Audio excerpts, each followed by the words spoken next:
Alors, moi, je vais vous parler de l'organisation du séjour hospitalier et le rôle des soignants. Alors, le rôle de l'infirmière de jour ou de nuit, c'est dispenser des soins de nature préventive, curative et palliative pour promouvoir, maintenir et restaurer la santé des patients. Il ou elle prodigue des soins de son rôle propre et aussi des soins délégués par prescription médicale des médecins. Les aides-soignants sont là aussi H24, jour et nuit, donc, veillent à l'hygiène et au confort physique et moral des patients sous la responsabilité des infirmiers et infirmières. Les kinésithérapeutes mettent des actes et techniques de soins de rééducation de façon manuelle ou instrumentale, dans un but thérapeutique ou non, favorisant le maintien ou l'amélioration physique des patients. Les orthophonistes, ici présents, élaborer un diagnostic préventif et prendre en charge des personnes susceptibles de présenter des troubles de la communication, du langage et autres activités cognitives et des fonctions oro-myo-faciales. Les psychologues repèrent les souffrances psychiques ainsi que les psychopathologies. Ils doivent accompagner les patients à l'aide d'une écoute neutre. Le cadre de santé coordonne son personnel et veille au bon fonctionnement du service. L'assistante sociale, qui a un rôle important dans le service, intervient principalement à la demande des médecins ou des patients liés à l'hospitalisation, en vue d'un éventuel retour à domicile ou en soins de suite. Et le reste du personnel qui est sur le plateau, qui est sur le NSA, mais surtout le plateau du 3e étage, mais aussi les manipulateurs radio qui ont un rôle important, nos coursiers qui acheminent les bilans, tout ce qui est pharmacie dans les services, les brancardiers, l'intendant et la secrétaire médicale. Voilà ce qui concerne le personnel que nous avons en neurochirurgie. Le déroulement de l'hospitalisation pour un patient programmé. Le patient est contacté par la secrétaire du neurochirurgien référent afin de prévenir du jour de son hospitalisation et de sa chirurgie. La veille de l'intervention, le patient fait son admission au rez-de-chaussée du bâtiment Neurosainte-Anne, puis monte à l'étage. Il est reçu par la secrétaire de l'accueil de neurochirurgie au 3e étage, qui vérifie son identité, et ça c'est hyper important, tout le long de l'hospitalisation, il y a une vérification de l'identité du patient.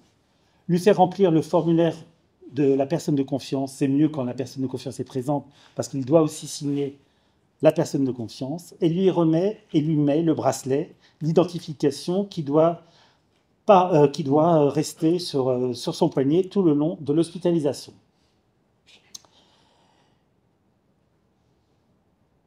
La secrétaire appelle ensuite les soignants pour venir l'accompagner dans sa chambre. Voici une chambre témoin que nous avons dans tout le 3e étage, particulièrement dans la chirurgie. Les soignants font la checklist d'entrée, c'est-à-dire s'ils ont un portefeuille, une prothèse dentaire, auditive, carte bleue, espèce, lui dit comment fonctionne le coffre de l'armoire que nous possédons, comme l'utiliser le TMM, c'est la télévision multimédia, où il y a télé, internet, etc. Les soignants lui donnent de quoi se doucher la veille de son séjour de l'intervention.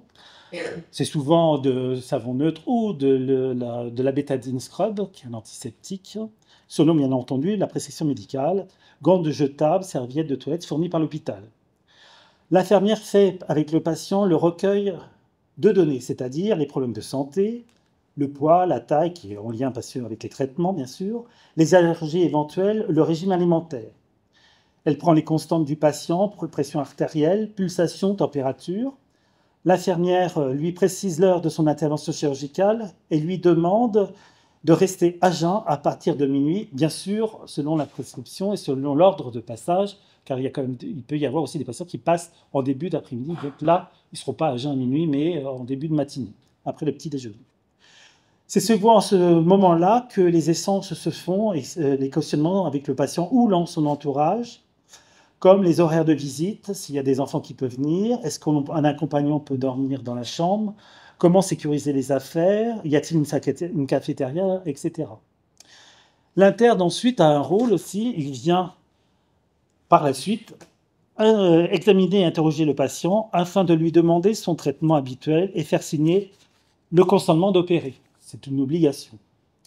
L'anesthésie vient aussi voir le patient pour l'interroger s'il y a eu des changements depuis la consultation d'anesthésie. Il voit également l'infirmière pour un éventuel complément d'examen et si besoin d'une prescription de prémédication en vue d'une intervention chirurgicale. L'équipe de nuit veille au bon déroulement de la préparation du bloc opératoire. Le matin de l'intervention, les soignants vérifient auprès du patient que tout se passe bien et que celui-ci est apte en tenue conforme pour aller au bloc, bas de antithrombose, bien entendu, pyjama jetable ou des tenues pyjama si le patient n'a pas de pyjama jetable. Parce que les pyjamas jetables sont gardés pour les patients qui partent au bloc debout. Donc les agents du bloc viennent chercher le patient qui descendra avec lui à pied. C'est la plupart du temps maintenant.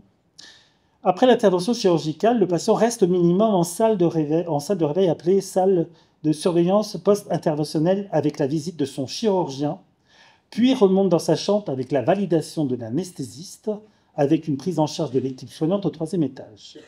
Selon la prestation médicale, le patient peut prendre une alimentation en fin de journée sous la surveillance des soignants, bien sûr, tout dépend à quelle heure il remonte.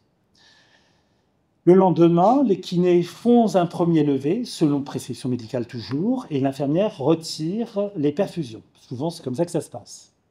À J2 après l'intervention chirurgicale, il a effectué un examen d'imagerie, soit scanner, IRM, selon prescription. Le brancardier là agit, il accompagne le patient en vérifiant l'identité du bracelet du patient et le raccompagne dans sa chambre. Il peut y avoir également l'intervention de la psychologue et de l'assistante sociale selon les cas. La sortie est déterminée selon l'état du patient de son autonomie à rentrer chez lui et bien entendu de la décision du chirurgien. À savoir aussi, c'est que chaque matin a lieu au staff médical à 8 heures précises, j'insiste, 8 heures précises,